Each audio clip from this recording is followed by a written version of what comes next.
আমি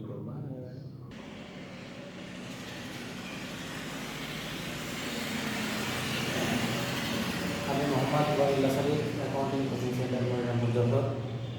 তো আজ আমি এসএসসি রসায়ন বইয়ের বা দশম শ্রেণীর রসায়ন বইয়ের নবম অধ্যায় এসিড ও ক্ষার সমতা আর কিছু প্রশ্ন নিয়ে আলোচনা করবো আর কি। তো আমরা যে একটা উদ্দীপক দিয়েছি আর কি, এখানে দেখা যাচ্ছে যে একটা পাত্র, এই পাত্রের নাম হচ্ছে এ আর হচ্ছে পাত্র বি। এই জায়গায় এর আয়তন এর ভিতরে কিছু দ্রবণ নেওয়া আছে। এই দ্রবণের আয়তন হচ্ছে 250 মিলিলিটার। আর এই পাত্রে আছে HCl 60 গ্রাম HCl দ্রবণের একটা মিশ্রণ, যার আয়তন হচ্ছে 250 মিলিলিটার, অর্থাৎ দুইটাই 250 মিলিলিটার করে আছে। আমার বলছে প্রশ্নে যে এই পাত্রের দ্রবের পরিমাণ নির্ণয় করো। এই ধরনের প্রশ্ন থাকতে সাধারণত এসএসসিতে এই ধরনের প্রশ্ন প্রায় প্রত্যেকটা বোর্ডে প্রত্যেক বছরই আসে। আর এই দ্রবের পরিমাণ নির্ণয় করো, আর এটা অ্যাসিড না ক্ষার, এটা কোন প্রকৃতির, বা এর লিটমাস পেপারের কোনো পরিবর্তন আসবে কিনা, এমন প্রশ্ন আসে আর কি। আমি সেই ধরনের দুইটা প্রশ্ন লিখেছি, যেমন এই পাত্রে দ্রবের পরিমাণ নির্ণয় করো। এই পাত্র কোনটা? এইটা। এর দ্রবের পরিমাণ নির্ণয় করব। তাহলে দ্রবের পরিমাণ নির্ণয় করতে গেলে আমাদের একটা সূত্র জানা থাকতে হবে। সেই সূত্রটা হচ্ছে, আমরা জানি S সমান 1000 W/mg।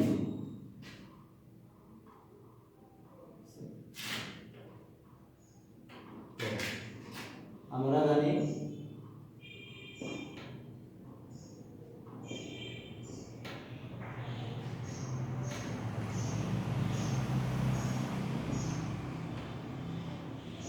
Molarity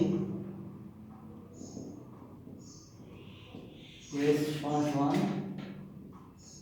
1000 W/mv। আমি কত লিখে দিয়েছিলাম, এগুলোর পরিচয়টা কি? এটা হচ্ছে দ্রবের ভর বা পদার্থের ভর, যে কোনোটা। আমি যখন এই অঙ্কগুলো করবো তখন আমাদের ডান পাশে ডাটাগুলো লিখে নিতে হবে। আর যেহেতু এই পাত্রে কথা বলেছে, তাই এই পাত্রে আমার কোন কোন মানে ডাটার মানটা দেওয়া আছে, আমার সেটা বের করে নিতে হবে। দেখো, আমার লাগবে এস এর মান, ডাব্লুর মান, ভির মান, এম এর মান এবং ভির মান। এই চারটার ভিতরে যে কোনো তিনটা আমার লাগবে। আমি দেখি এর ভিতরে আছে কিনা এই তিনটা। তোমার এই জায়গায় দেওয়া আছে ভির মান এত মিলিলিটার, অর্থাৎ ওটা আছে ভির মান। তাহলে আমি লিখব ভি সমান, অর্থাৎ আয়তন ভি সমান 250 মিলিলিটার। আর হচ্ছে দেখো ডব্লিউ, অর্থাৎ দ্রবের পরিমাণ, অর্থাৎ দ্রবের পরিমাণ ডব্লিউ দ্বারা প্রকাশ করা হয়। দ্রবের পরিমাণ W ইকুয়াল টু, যেটা W মান বের করতে বলেছে, তাহলে এটা সমান আছে হট চিহ্ন হবে। এবার দেখব ভির মান, আয়তন পাইছি, আয়তন। আচ্ছা, এবার আছে এস এর মান। যেহেতু এ জায়গায় বলা আছে 0.05 মোলার মোলারিটি, অর্থাৎ এটা হচ্ছে এস এর মান। এই এমটা হচ্ছে একক, কিন্তু এই এম এই জায়গায় আছে বলে কিন্তু এই এম এর মান বসানো যাবে না। এটা হচ্ছে আণবিক ভর বা পারমাণবিক ভর, আণবিক ভর। আর এটা হচ্ছে মোলারিটি পরিমাপের একক, ওইটা অর্থাৎ 0.5 মোলারিটি। তো এইটার মান আমি, এটা আছে এস মোলারিটি। মোলারিটি এস সমান সমান কত? 0.5 এবার হচ্ছে এম এর মান। দেখো এম এর মান কিন্তু এই জায়গায় বলা নেই, দেওয়া নেই। যেহেতু আমার তিনটা মান অবশ্যই জানা থাকতে হবে, আমি দুইটার মান পাইছি, একটা এস এর মান পাইছি আর ভির মান পাইছি। কিন্তু আমার তো এম এর মান লাগবে, আমার ডব্লিউ মান বের করতে বলেছে, নিশ্চয়ই এম এর মান লাগবে। এম এর মান আমি কোথায় পাবো? কিন্তু এই জায়গায় তোমরা একটু খেয়াল করো যে এই জায়গায় স্ল্যাক লাইন কথাটা উল্লেখ আছে, 0.5 মোলার স্ল্যাক লাইন। এই তোমার এইটা দেখে মানুষ সাধারণত ঘাবড়ে যায় যে মানে এম এর মানটা দেওয়া নাই, কিন্তু আসলে না। এই স্ল্যাক লাইনের একটা সংকেত আছে, অর্থাৎ ওটা চুনের পানি। ও জায়গায় চুনের পানির কথা উল্লেখ করতে পারে, স্ল্যাক লাইনও দিয়ে দিতে পারে, অথবা ক্যালসিয়াম হাইড্রোক্সাইড, এই তিনটা দিয়ে দিতে পারে। যে কোনো একটা দিবে, তোমাকে বুঝে নিতে হবে। যেমন এই জায়গায় একটু জটিল টাইপের স্ল্যাক লাইন বলে দিয়েছে, তো এর সংকেত হচ্ছে ক্যালসিয়াম হাইড্রোক্সাইড অর্থাৎ চুনের পানি CaOH2 এটা। অর্থাৎ আমার আণবিক ভর এমটা কি আণবিক ভর আমার এটা বের করতে হবে। কিভাবে বের করব? এই দ্রবের মানে যে মিশ্রণটা দেওয়া আছে ও দ্রবের মানটা এর ভর বের করব আমি। ক্যালসিয়াম এর ভর বের করার নিয়ম কি? ক্যালসিয়ামের আণবিক ভর কত? 40। এই একটা পরমাণু আছে যার আমি সাথে কোনো গুণ দিচ্ছি না, আচ্ছা আমি দিয়ে যোগ করি 1 একটা পরমাণু শেষ হবে যোগ হবে আর OH অক্সিজেনের পারমাণবিক ভর কত? অক্সিজেন আছে 16 আর হাইড্রোজেনের সাথে যেহেতু ব্র্যাকেট আকারে আছে সুতরাং আমি এই জায়গায় কোনো এর পরমাণু সংখ্যা দিয়ে গুণ করব না। এই জায়গায় যেমন 1 দিয়ে গুণ করেছি, এই জায়গায় ক্যালসিয়াম একটা আছে তাই। আর এই জায়গায় দুইটা একসাথে আছে হোল দিয়ে আছে, তার জন্য এই দুইটা আমি একসাথে এর পারমাণবিক ভর বসাবো। অর্থাৎ 16 যোগ অক্সিজেন একটা হয়ে গেছে, যোগ চিহ্ন হবে।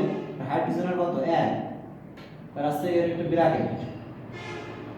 আর এই জায়গায় যেহেতু হোল 2 আছে তাহলে আমার করতে হবে। এটা গুণ করলে আসবে কত? 40 যোগ 16 আর 1 17 গুণ এই 2 অর্থাৎ 40 যোগ 34 সমান 74 এত গ্রাম। অর্থাৎ আণবিক ভর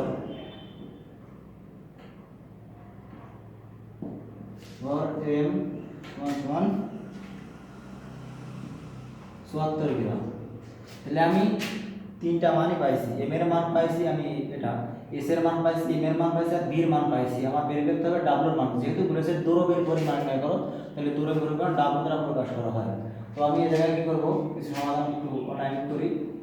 আমি এটা লিখতে পারি বা SMV সমান 1000 W বা W আমি এখানে নিয়ে আসবো। W সমান SMV বাই 1000 লেখা যায়, কারণ আমি এই 1000টা যদি এই পাশে নিয়ে আসি তাহলে SMV বাই 1000 এর সমান W থাকে এই পাশে। টোটালটা চেঞ্জ করে W এখানে নিয়ে আসছি আর বাকিগুলো এখানে নিয়ে গেলাম। এবারে মান বসাই দেবো শুধুমাত্র। S এর মান কত পাইছি আমি? S এর মান 0.5 অর্থাৎ 0.5 গুণ M এর মান কত পাইছি? 74 7 7 74 গুণ B এর মান কত পাইছি? B অর্থাৎ আয়তন, B এর মান পাইছি হচ্ছে 250 ভাগ 1000। এটা যদি আমি ভাগ করি তাহলে আসে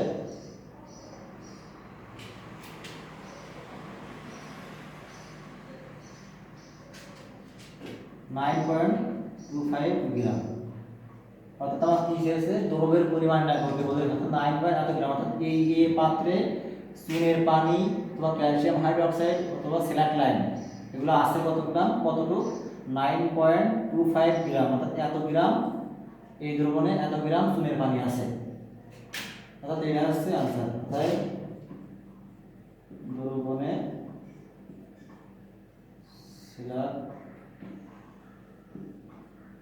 বা COH আছে 9.25 গ্রাম। এটা হচ্ছে आंसर। আমি আবার একটু বলি, উদ্দীপকে দেওয়া আছে A পাত্র এটা, B পাত্র এটা, দুটোর আয়তন সমান অর্থাৎ 250 মিলিলিটার। এই জায়গায় দেওয়া আছে 0.5 মোলার সিলাকলাইন আর এই জায়গায় দেওয়া আছে 60 গ্রাম HCl মানে HCl হাইড্রোক্লোরিক অ্যাসিড। তোমার এই পাত্রের দ্রব্যের পরিমাণ নির্ণয় করতে বলেছে। এই পাত্রের দ্রব্যটা কি? দ্রব্যটা হচ্ছে সিলাকলাইন, ঠিক আছে? তো সিলাকলাইনের ভরটা আমার বের করতে বলেছে, অর্থাৎ ওটার W এর মান আমার বের করতে হবে। এইটা বের করতে গেলে আমার কি কি লাগবে? আমার এই সূত্রটা জানতে হবে, S সমান 1000 W/mv। এবার এই W এর মান আমার বের করতে হবে। আর দেখো তাহলে এই বাকিগুলো আমার দেওয়া আছে কিনা ডাটা, তাহলে দেওয়া আছে কিনা যেহেতু আমার 0.5 মোলার আছে তাহলে এখানে M এর মান মোলারিটি সমান মোলারিটি S সমান 0.5 M 5 মোলার 5 মোলার। তারপরে আছে আয়তন ভি, এই আয়তনটা হচ্ছে 250 মিলিলিটার, যেমন এটাই দিয়ে আছে ওটা একই আছে 250 মিলিলিটার করে। এবার হচ্ছে এমটা আমি কিভাবে পাবো? এই সিলাকলাইমের সংকেতই হচ্ছে ক্যালসিয়াম হাইড্রোক্সাইড, তোমার জানতে হবে, উপস্থিত থাকতে হবে আর কি। ক্যালসিয়াম হাইড্রোক্সাইড সংকেত কি? CaOH2। এবার একে আমি কিভাবে বের করব? ক্যালসিয়ামের আণবিক ভর গুণ 1 একটা আছে পরমাণু, ক্যালসিয়াম একটা পরমাণু আছে জায়গায়, তাই 40 গুণ 1 যোগ অক্সিজেনের ভর 16, হাইড্রোজেনের ভর 1, তাহলে 16 আর 1 17, এর টোটাল এই দুইয়ের গোটার ভিতরে আছে, সুতরাং 2 দ্বারা গুণ এটা, তাহলে এই জায়গা থেকে যোগ মানে ক্যালকুলেশন করলে এটা 74, অর্থাৎ আণবিক ভর ক্যালসিয়াম হাইড্রোক্সাইডের আণবিক ভর 74 গ্রাম। আর এই টোটাল এই মানটা আমি এই সূত্রে বসালে আমার অ্যান্সারটা চলে আসছে আর কি, আর কিছু না। কিন্তু এই দেখে গা বাড়ানোর কিছু নাই, একেবারে ইজি অঙ্ক, এই সূত্র জানা থাকলে আর কিছু লাগবে না, সম্ভবত এই ধরনের প্রশ্নটা আসবে। এটা মুছে দিই।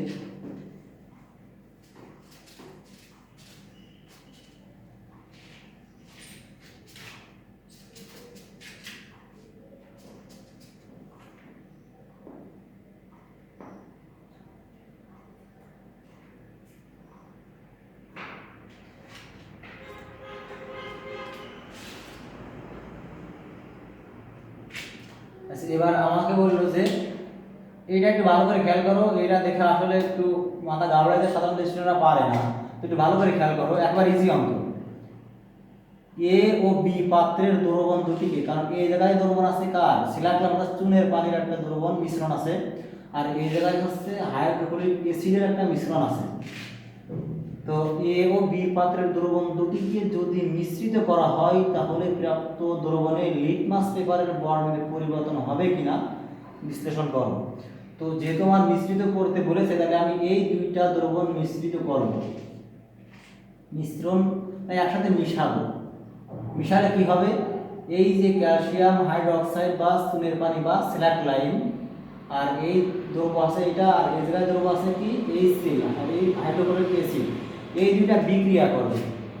আর তোমরা আমি ওই অধ্যায়তে আলোচনায় আছে যে ক্যালসিয়াম হাইড্রোক্সাইড হচ্ছে একটা ক্ষার, আর HCl একটা অ্যাসিড, কারণ ধাতু বা ধাতুর মতো ক্রিয়াশীল যৌগমূলকের অক্সাইড এবং হাইড্রোক্সাইডকে ক্ষার বলে, আর যারা জলীয় দ্রবণে H+ আয়ন দান করে তাদেরকে অ্যাসিড বলা হয়। এইটার সংকেত হচ্ছে CaOH, অর্থাৎ CaOH।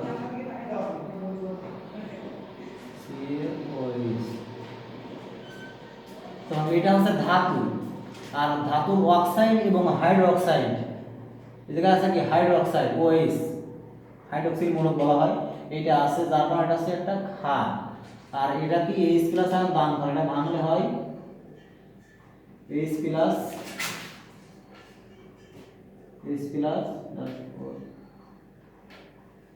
Cl মাইনাস, তো H+ আয়ন দান করে চলে যাবে, এটা হচ্ছে অ্যাসিড, অর্থাৎ অ্যাসিড আর ক্ষার বিক্রিয়া করে লবণ উৎপন্ন করে, এটা সাধারণ একটা প্রশমন বিক্রিয়া আর কি, এটা সবাই জানে, জানো তোমরা, তো দেখো। আর আমি যখন এই দুইটা একসাথে বলবো, এটা একটা লিখে নেবা যে এই পাত্রের দ্রবণে আছে, আমি লিখে দিই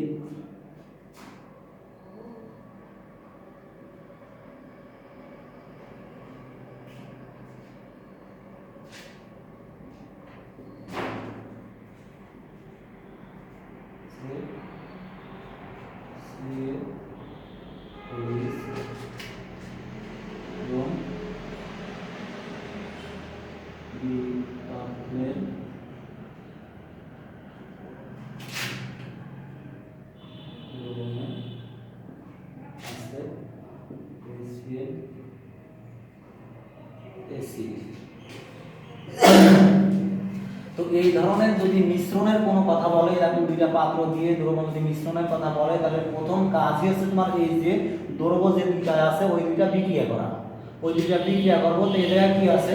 ক্যালসিয়াম হাইড্রোক্সাইড, সিলাকলাইমের সংকেত ক্যালসিয়াম হাইড্রোক্সাইড, বারবার বলছি যাতে তোমাদের মনে থাকে, আমি CaOH বলবো। তো আমি এটা আরেকটা কথা বলি, যেমন এই যে CaOH আবার NaOH, যেমন OH এই জায়গায় কি তার হোল টু কোনো টু নাই, যেমন অনেকে প্রশ্ন করে যে এই জায়গায় টু আছে টু নাই কেন? এর কারণ হচ্ছে এইটা হচ্ছে যৌগমূলক, আর এটা আছে ধাতু, এর যোজনী কত, এর সোডিয়ামের যোজনী 1 আর OH হাইড্রোক্সির মধ্যে যোজনীও 1, যার কারণে এর যোজনী এর ঘাড়ে বসবে আর এটা এর ঘাড়ে বসবে, যেহেতু দুটোটার 1 সেহেতু এই জায়গায় দেওয়া লাগে না। আর এইটার ক্ষেত্রে ক্যালসিয়াম হাইড্রোক্সাইড এই জায়গার ক্ষেত্রে যে OH এর যোজনী হচ্ছে 1, সুতরাং এই জায়গায় 1 বসবে ক্যালসিয়াম এই জায়গায়, আর ক্যালসিয়ামের যোজনী হচ্ছে 2, যার কারণে OH এ হোল যৌগমূলক, যার কারণে ব্র্যাকেট দিয়ে 2 দিয়েছে, এটা আর পার্থক্য আর কিছু না। এই জায়গায় আমি এই কেসরাক লাইনের সংখ্যা লিখলাম, আর এই জায়গা আছে HCl, HCl এর সংখ্যা লিখবো প্লাস HCl এর দুটো বিক্রিয়া করাবো। বিক্রিয়া করলে কি আসবে, এই ক্যালসিয়াম আছে ক্লোরিনের সাথে যাবে, অর্থাৎ এর প্রথম অংশ যায় সাধারণত এই অ্যাসিড ক্ষারের ক্ষেত্রে এর প্রথম অংশ শেষ অংশ, অর্থাৎ CaCl ক্যালসিয়াম ক্লোরাইড Cl2, কিন্তু ক্যালসিয়ামের দুজনে দুইটা জায়গায় ক্লোরিনের জায়গায় 2 দিছি, প্লাস এবার আছে H অক্সিজেন এবং হাইড্রোজেন আছে, অক্সিজেন এবং হাইড্রোজেন থাকলে সাধারণত পানি হয় H2O। এবার দেখো এই বিক্রিয়ায় আরেকটা নিয়ম অবশ্যই করতে হবে, না হলে কিন্তু आंसर মিলবে না, সেটা হচ্ছে সমতাকরণ। দেখো যে ক্যালসিয়াম কয়টা আছে, একটা, এই টোটাল এই পাশে ক্যালসিয়াম আছে একটা, আর এই পাশে কয়টা আছে, এই যে একটা, আর কিছু নাই, মিলে গেছে, সমতা হয়ে গেছে। আর অক্সিজেন এই জায়গায় কয়টা আছে, অক্সিজেন আছে 2টা, এই পাশে আছে কয়টা, টোটাল এই পাশে আছে কিন্তু এই একটা, তাইলে আমার 2টা বানাতে হবে। কিভাবে বানাবো, এই জায়গায় আমি 2 দিব, দিলাম, তাহলে অক্সিজেন এই জায়গায় 2টা হয়ে গেল, কিন্তু হাইড্রোজেন ছিল 2টা হয়ে গেল 4টা। তাহলে এবার দেখো হাইড্রোজেন এই জায়গায় কয়টা আছে, 2টা আছে, এই 2 এর সাথেও আছে, এই এর সাথেও আছে, প্রত্যেকটা পরমাণুর সাথে আছে, ব্র্যাকেটের বাইরে যে সংখ্যা থাকে সেই সংখ্যা। তো হাইড্রোজেন এই জায়গায় 2টা আর একটা 3টা, আর এই জায়গায় এই পাশে হাইড্রোজেন আছে 4টা, তাহলে আমার এই পাশেও 4টা বানাতে হবে। কিভাবে বানাবো, আমি এই জায়গায় 2 দিয়ে দিই, তাহলে দেখো এই জায়গায় 2টো হাইড্রোজেন আর 2টা হাইড্রোজেন আর 4টা হলো, আর এই জায়গায় দেখো 2 গুণে 4টা হাইড্রোজেন হয়ে গেল টোটালি, তাহলে এটা সমতা হয়ে গেল। তাহলে দেখো ক্লোরিন, ক্লোরিন এই পাশে আছে কয়টা, 2টা, আর এই পাশে দেখো এই জায়গায় 2টা আছে, এই 2টা, তাহলে মিলে সমতা হয়ে গেল। এবার এরপরে আমার কাজ, প্রথম কাজ হচ্ছে আমার বিক্রিয়া করব, বিক্রিয়া করার পরে সমতা করব, সমতা করার পরে কাজ হচ্ছে আমার এর আণবিক ভর বের করা। এর আণবিক ভর কত দেখো, আমি আগের অঙ্কে কত করেছি, তারপর দেখাই 24 যোগ 16 যোগ 1 গুণ 2 সমান সমান 74 আসে, এইটা। এবার এর আণবিক ভর বের করব, দেখি হাইড্রোজেন হচ্ছে 1, পরমাণু আছে 2টা, যোগ ক্লোরিন হচ্ছে 17 দুগুণে 35.5,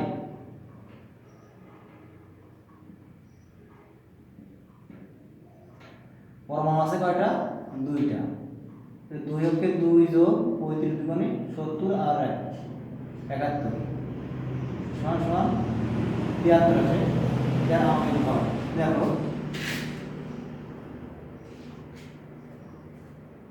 এবার যেহেতু একটা প্রশমন বিক্রিয়া, এই জায়গায় কতটুকু আছে তা বলে দেওয়া নেই, কিন্তু আমি কোয়া থেকে বের করেছি এই ক্যালসিয়াম হাইড্রোক্সাইডের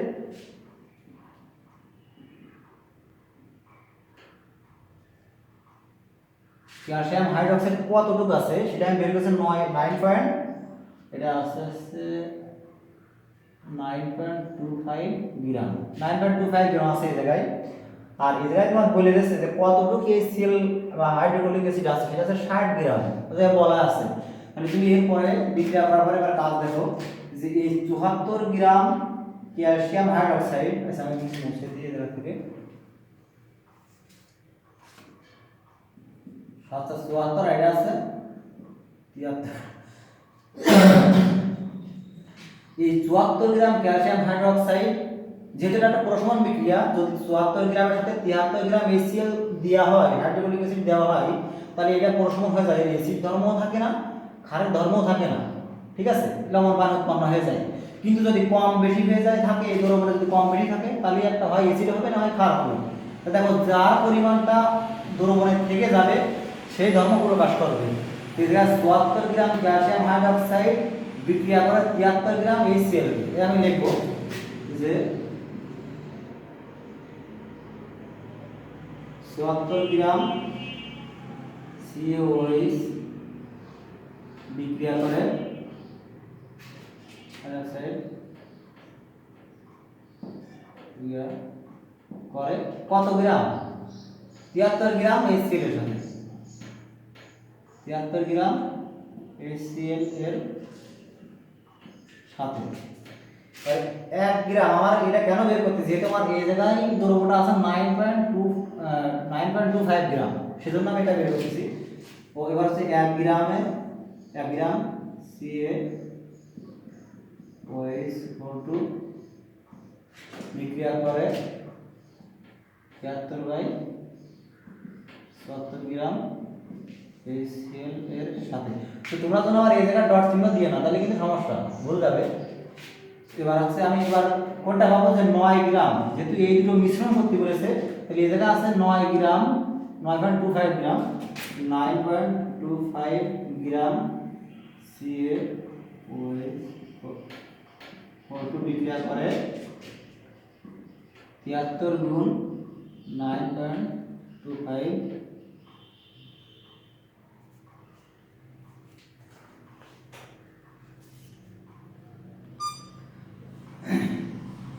আছে 9.25 বাই 774 গ্রাম HCl এর সাথে। দেখো এই জায়গায় কত আসে, সাধারণত ক্যালকুলেটর গুণ করলে আসে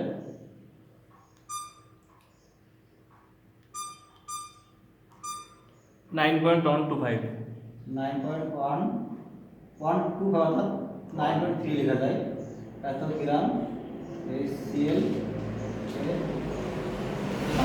তো দেখো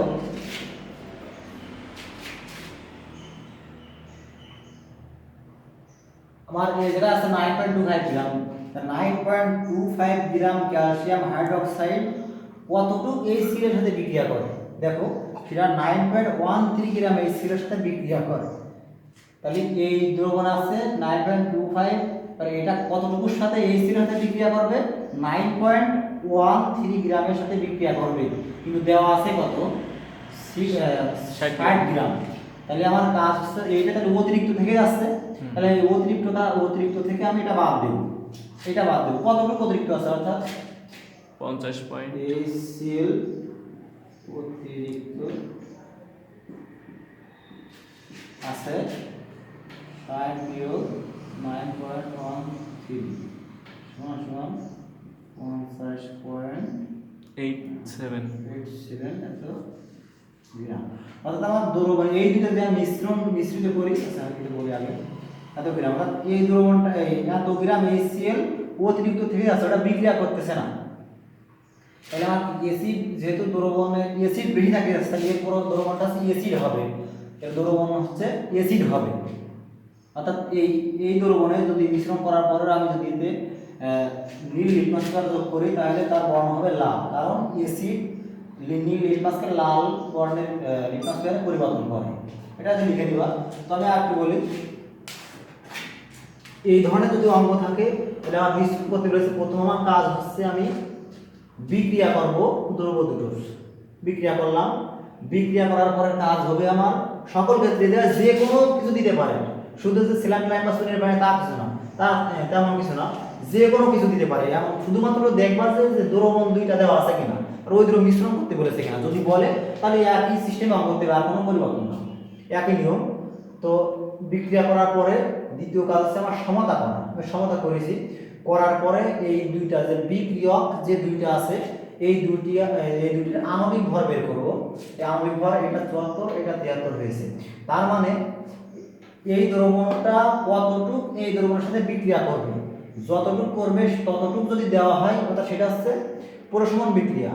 ওইটুকু দ্রবণ দেওয়া থাকলে আমি যেমন এই জায়গায় 74 গ্রাম ক্যালসিয়াম হাইড্রোক্সাইড আর এই জায়গায় যদি 73 গ্রাম HCl থাকতো, তাহলে এর কোনো অ্যাসিডিটি বা কোনো ক্ষার ধর্ম থাকতো না, অ্যাসিড ধর্ম থাকতো না, কারণ ওটা হচ্ছে প্রশমন হয়ে যেত, অ্যাসিড লবণ এবং পানি উৎপন্ন হতো। যেহেতু কম বেশি আছে সেহেতু আমার অঙ্কটা এই জন্য দিয়ে আসছে আর কি। তো 74 গ্রাম বিক্রিয়া করে 73 গ্রামের সাথে, অর্থাৎ এই 74 গ্রাম ক্যালসিয়াম হাইড্রোক্সাইড 73 গ্রাম হাইড্রোক্লোরিক অ্যাসিডকে প্রশমন করে। তাহলে এটা লিখলাম, বিক্রিয়া করে এত গ্রামের সাথে 1 গ্রাম ক্যালসিয়াম হাইড্রোক্সাইড বিক্রিয়া করে এত HCl এর সাথে, 2.5 গ্রাম ক্যালসিয়াম হাইড্রোক্সাইড বিক্রিয়া করে এত 9.13 গ্রাম HCl এর সাথে। তার যেহেতু 9 এত গ্রামের সাথে বিক্রিয়া করেছে কিন্তু দেওয়া আছে তো এত 60 গ্রাম, তাহলে আমার অতিরিক্ত আছে, তাহলে ওই অর্ডার থেকে ওই অতিরিক্ত থেকে আমার যতটুকু বিক্রিয়া অংশগ্রহণ করেছে ততটুকু আমি বাদ দেবো। যে HCl অতিরিক্ত আছে 60 বিয়োগ 9.13 গ্রাম অর্থাৎ 50.87 গ্রাম অতিরিক্ত আছে। কারণ যেহেতু অতিরিক্ত যেটা থাকবে অ্যাসিড যেহেতু অতিরিক্ত আছে তাহলে দ্রবণ অ্যাসিড হবে, অ্যাসিডিও হবে। আর যদি ক্ষার থাকতো ক্যালসিয়াম হাইড্রোক্সাইড যদি বেশি অতিরিক্ত থাকতো তাহলে এর ধর্ম হতো ক্ষার ধর্ম হতো। তখন কি লাল লিটমাস পেপারকে নীল করতো। যেহেতু অ্যাসিড অতিরিক্ত আছে দ্রবণটা অ্যাসিডিও, সেক্ষেত্রে এদের যদি আমি নীল লিটমাস পেপার যোগ করি তাহলে সেটার বর্ণ পরিবর্তন হয়ে লাল লিটমাস পেপারে পরিবর্তন হবে। তো এই আর কি আজকের মতো